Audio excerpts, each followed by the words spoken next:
Hi there. So right now what we're going to talk about is section 2.1, the instantaneous rate of change. What I have here on the board is a table as well as a corresponding graph. And what we're going to suppose here is that you're driving away from home at 12 noon and your distance in miles away from home, t hours afternoon, is given by this function, or I'll call x hours afternoon is given by this function. So noon is when we're leaving, and then this is the number of hours that we've been traveling, and then notice this represents the distance in miles we are from home. So what I want us to do is just practice doing some computations with this graph so that I can then motivate our instantaneous rate of change. Okay, so let's consider several questions about this trip. My first question I'm going to ask is, how far away from home were we, or were you, at 2 o'clock? Well, at 2 o'clock, we can actually get the exact value, can't we? Because 2 hours after noon, we can say f of 2 is equal to 108 miles. So at 2 o'clock, we were 108 miles from home. Notice this is exact. We could estimate it from the graph, but we can look at our table. The next question is, how far away from home were you at 5:30? Okay, notice we can't get an exact value here. However, we can certainly estimate it from the graph. We want to estimate how far away from home we were 5.5 hours after we left. So if we look at the graph and estimate about 5.5 hours after we left, I'll say we were about 170 miles from home. Okay, you go to your function value at 5, and that's approximately 170. Okay, my next question. How far did you drive between 1 o'clock and 5 o'clock? Well, I claim we can actually get the exact value here, because what we can take is we can take our distance 5 hours after we left and subtract off our distance 1 hour after we left. And using the table, what are we going to have? We're going to have 150 minus 70. So we can say that in that 4-hour period, we traveled 80 miles. We sure weren't moving very quickly.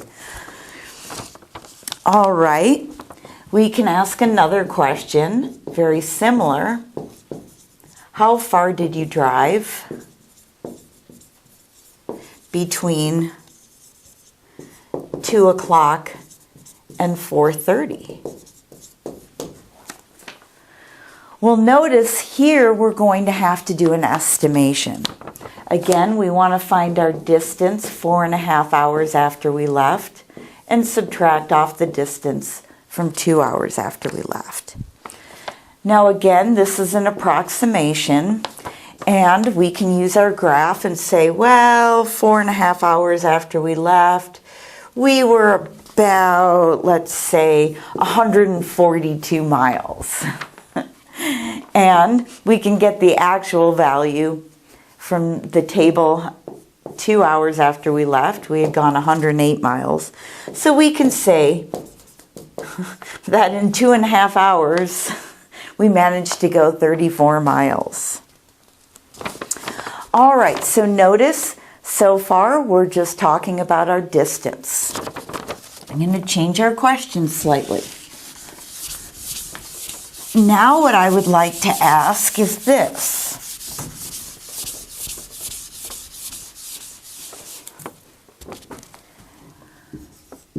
About how fast were you driving between 3 o'clock and 7 o'clock? Okay, notice here we're not asking for the distance, we're asking for the rate. In other words, how fast. Well, let's think about this. When we talk about how fast, we talk about miles per hour. So what we're looking at is the change in distance over the change in time. Okay, and this goes back to our average rate of change.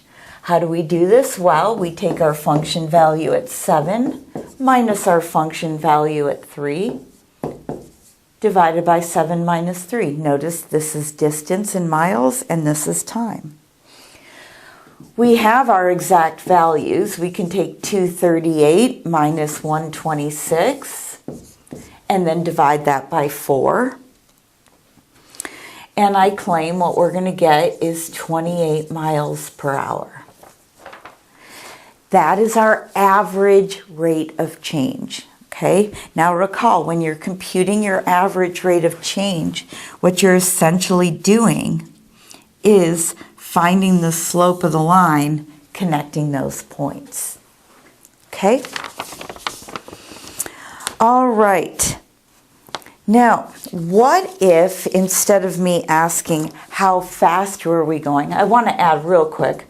Notice this is our average speed or our average velocity.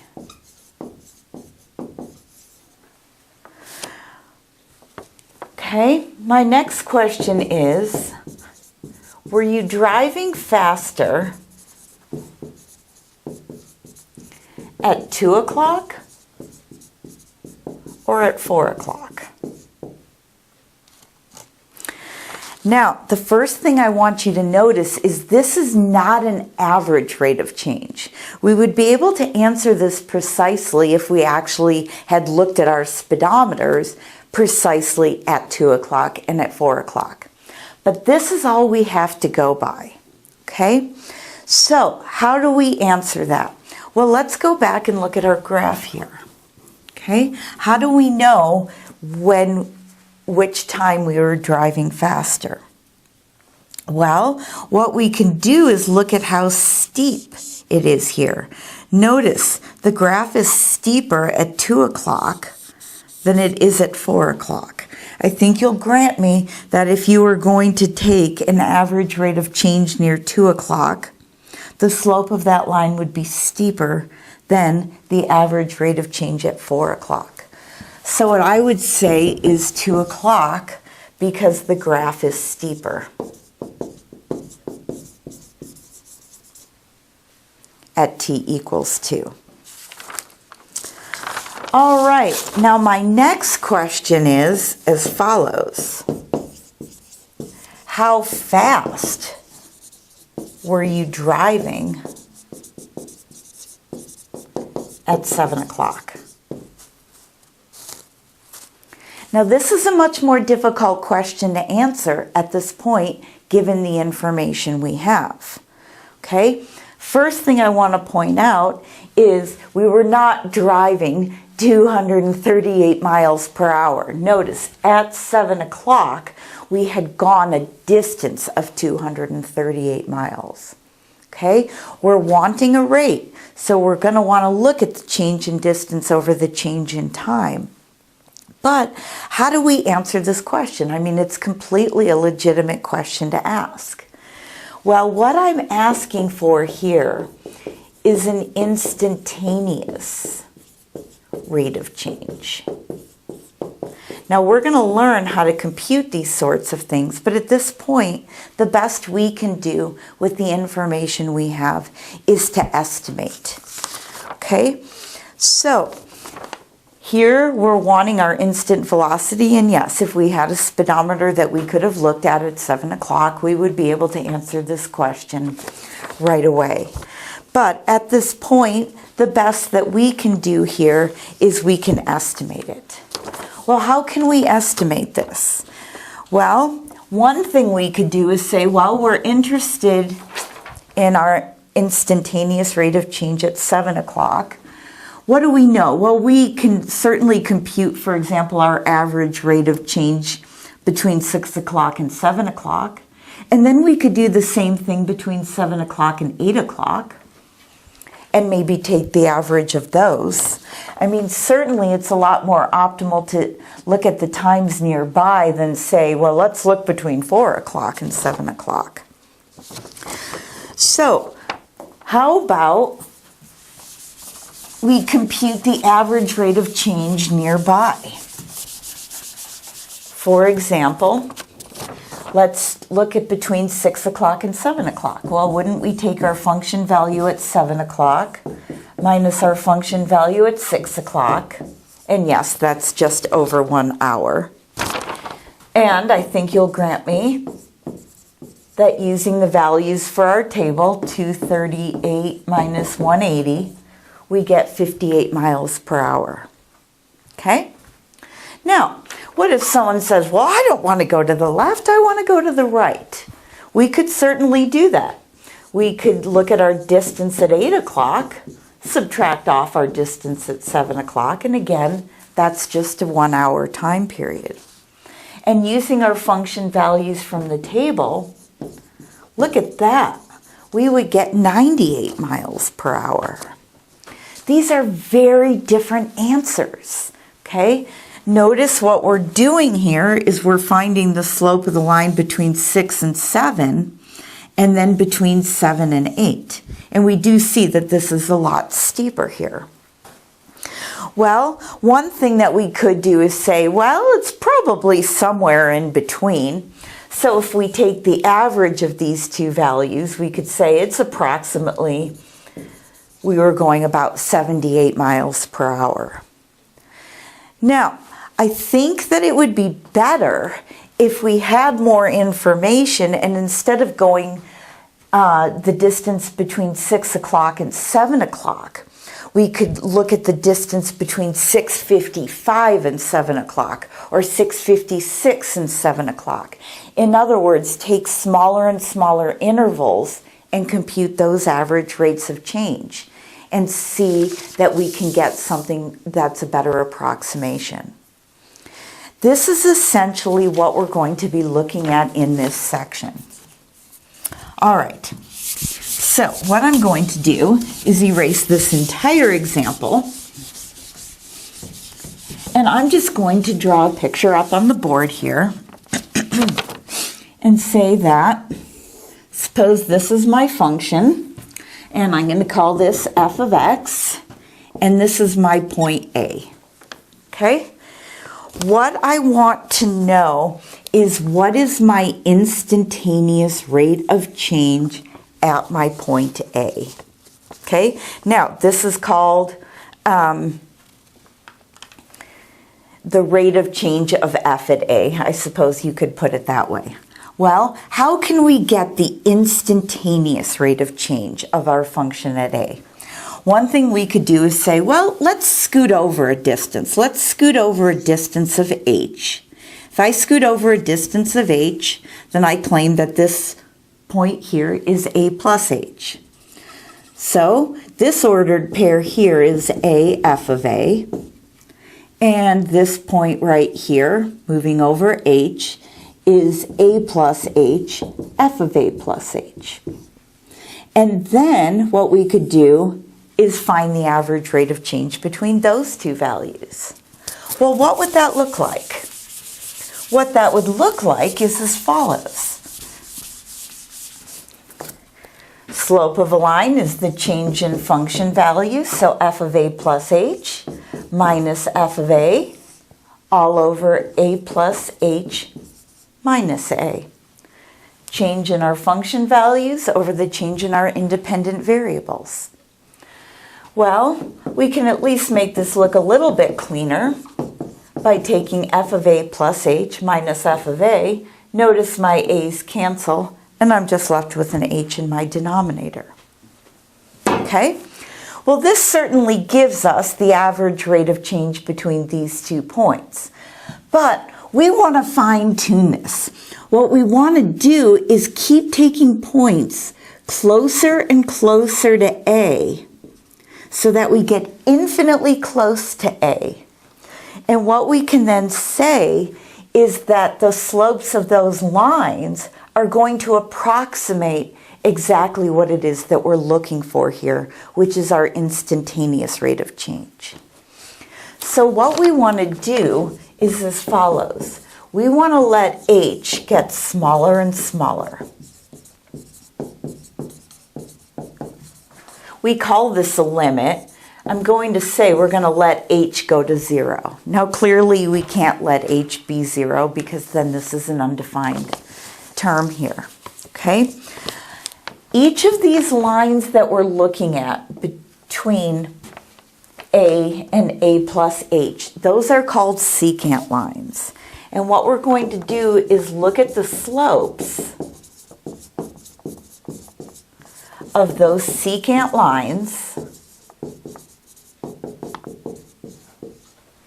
Okay, again, those secant lines are the lines that are connecting A, f of A, and A plus h, f of A plus h. And what we claim is that as h gets smaller and smaller, they approach that instantaneous rate of change, and we're going to call that the tangent line of f at A. And this tangent line is the instant rate of change. And let me correct myself. The slope of the tangent line gives that instantaneous rate of change. Now this idea is so important that we actually have a name for it. What we say is that the instant rate of change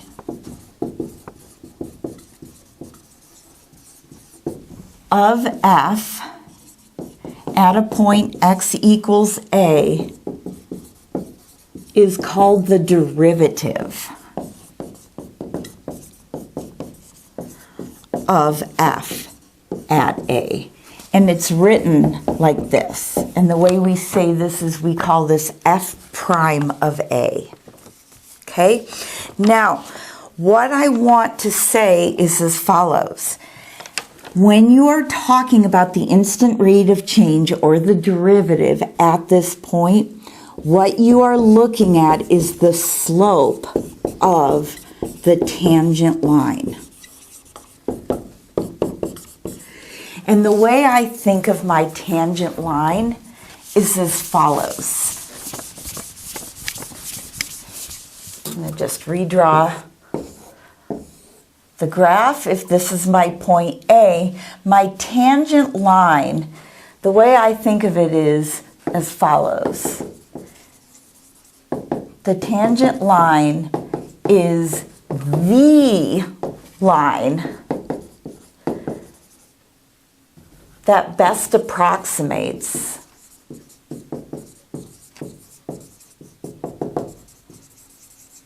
my function, say f of x, at the point A. Okay? But what I want you to do is link the following. When you are looking at the derivative of a function at a point, what you're looking at is the slope of that tangent line. And at this point, no pun intended, the way that we can approximate what the derivative or the slope is at this point is by taking points closer and closer and closer, looking at the slopes of those secant lines, and then saying, what does it look like they're approaching as you get points infinitely closer to A. Now you'll notice I keep going to the right. There's no reason why I can't go to the left and take points smaller than A in order to approximate that as well. So let's actually take an example of a function here. Okay, I know this is kind of a funky idea if this is the first time that you've learned this, but I assure you we are going to take our time and develop this very carefully. Okay, so suppose I have my function f of x equals x squared plus 1, And what I want to do is estimate f prime of 3. Okay?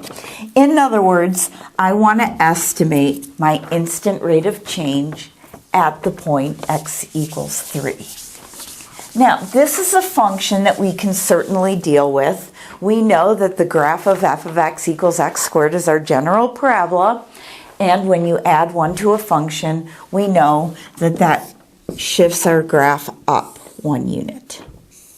So here's an approximation of what this graph looks like. Pretend this is a decent parabola. Now if here is 3, this is the point that I'm looking at, and I want to estimate this slope. Okay? I certainly can tell that this is a positive slope. So how can we estimate it? Well, let's take points closer and closer to 3. Now, what do you define as closer and closer? Okay, what I'm going to do is I'm going to say, well, let's look at 3 and 3.1 and then find the slope of that secant line. And then I'm going to get even closer and I'm going to look at 3.001 and see what happens here. Okay, so what we can do is take our function value at 3.1 minus our function value at 3, and then 3.1 minus 3. And then what we're going to do is we're going to do the exact same thing, but we're going to get even closer. And then we're going to see, does it look like these are approaching some value? Okay? Well, we can certainly find f of 3.1. Everywhere where we see an x in our function f, we're going to plug in 3.1. So we have 3.1 squared plus 1. And what you're going to get is 10.61. We're going to need to compute f of 3.001. And if you do that, you are going to get 10.00601. All right, now there's one other guy that we need to compute, and that's the most obvious one. Ooh, excuse me, that's a 0, 1. We need to compute our function value at 3, which is 3 squared plus 1, or 10. All right, we have all of our information here. So let's plug in our values. We have 10.61 minus 10 divided by 0.1. And we're going to get 6.1. Now let's look over here. If I plug in my function values that I found, 10.006001 minus 10 divided by 0.001. I'm going to get 0.006001 over 0.001. And I'm going to end up with 6.001. I think you'll grant me that we were pretty close to 3 here, and we're even closer. So if we're going to estimate this, I'm going to say that at this point, we're going to say it's approximately 6. All right, let's take another example here.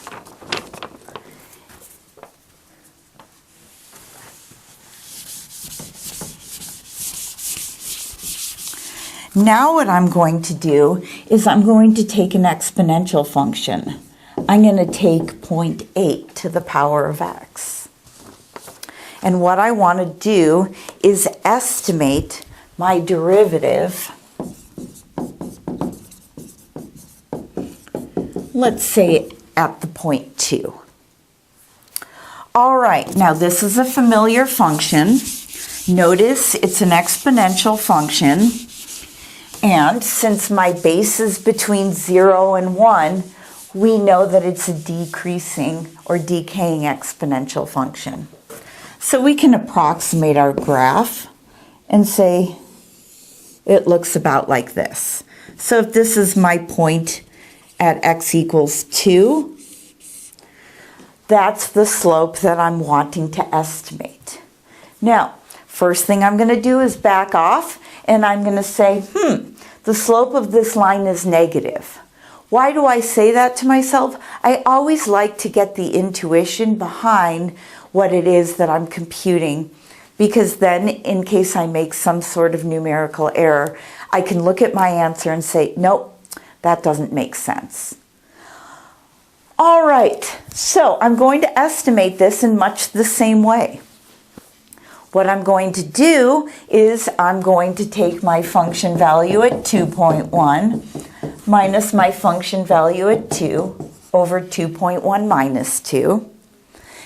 And then I'll do the same thing here with 2.001 minus f of 2 over 2.001 minus 2. You'll notice I kind of have a habit of going to the right and taking these sorts of intervals. There's no reason why you have to use these specific intervals. As you'll see in the book, you can select other intervals to use. So, in order to do this computation, and I do want to give you the heads up that this is not going to be quite as satisfying as the polynomial that we just looked at, what we're going to do is take our function value at 2.1 minus my function value at 2, and then 2.1 minus 2 is 0.1. So if I take 0.8 to the 2.1 power, and then subtract off 0.8 squared, and then divide by 0.1, I'm going to get negative 0.141. I'll go 4 decimal places. Notice we got a negative answer. That makes sense. All right, now I can do the same thing here. I can take my function value at 2.001 minus my function value at 2, and when I take the difference in my denominator, I'll get 0.001. All right, so if I do this computation, what I'm going to get is negative 0.1428.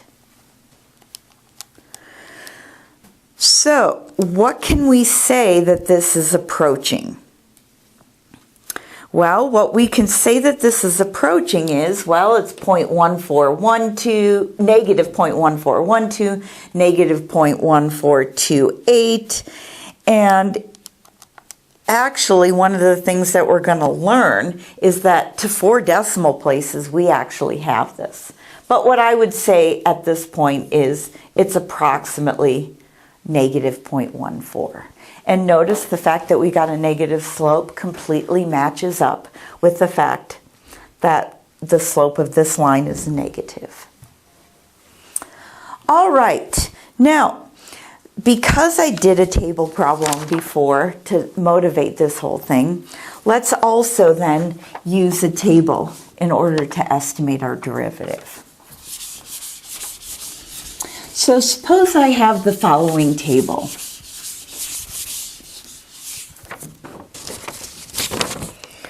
Suppose I have these values, x and f of x, and we have 0, 3, 6, 9, 12, and 15. And then my function values are as follows.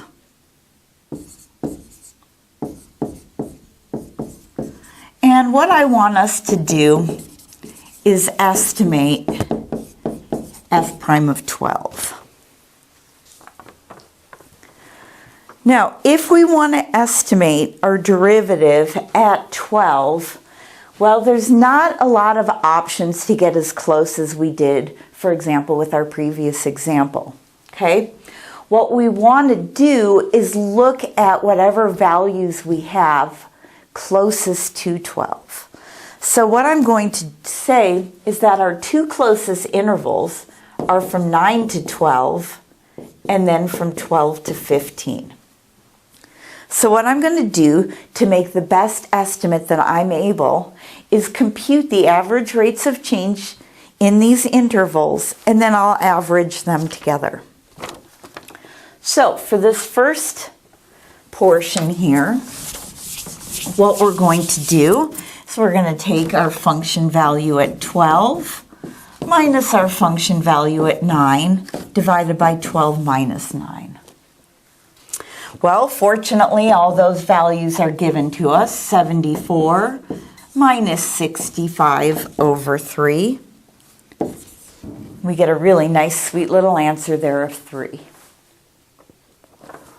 And now let's go from 12 to 15. So I'll take my function value at 15 minus my function value at 12 divided by 15 minus 12. And again, we can use our table 105 minus 74, and that's also over 3. And we get 10.333.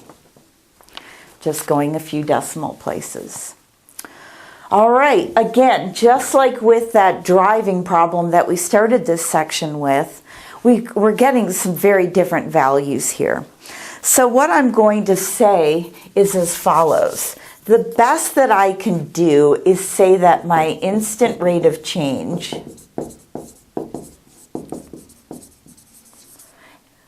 at 12 is approximately, well, let's just average these guys together. And we're going to say that it is 6.67. Okay? Now, there's one other example that I would like to do, and then that will complete this section for us.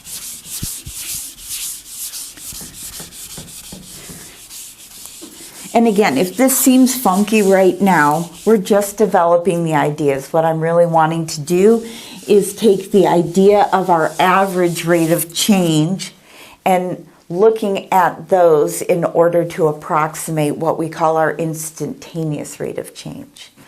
But suppose I have the following graph. Okay, and I'm going to have this point here be A, this point be B. I'll have C here, and I'm going to have D be right over there. And what I want us to do is look at these points, A, B, C, and D, and let's estimate the derivative. And what I want us to do is list the letters in order from smallest to largest. And when we talk about smallest to largest, I'm not talking about my function value. What I'm talking about is my derivative. Okay? In other words, whose derivative is the smallest, etc., and getting larger. So what I'm going to do is draw some tangent lines here. Okay? Notice here at B, it's pretty flat. And this one is very steep. All right, so now that I drew these tangent lines, who is the smallest? And I claim that my derivative at C is the smallest because this is the one with a negative value. So f prime of C is the smallest. Notice A and D are both positive slopes. So it looks like my derivative at B is actually 0. So he would be the next smallest. And then in order to compare A and D, what we're going to ask is who's steeper. And I claim that my graph looks much steeper here at D than it does at A. All right? So, again, what I want you to link is as follows. When you're talking about the derivative at a point, what we're talking about is the slope of the tangent line at that point. And the tangent line is essentially the line that best estimates the curve at that point. All right, thank you.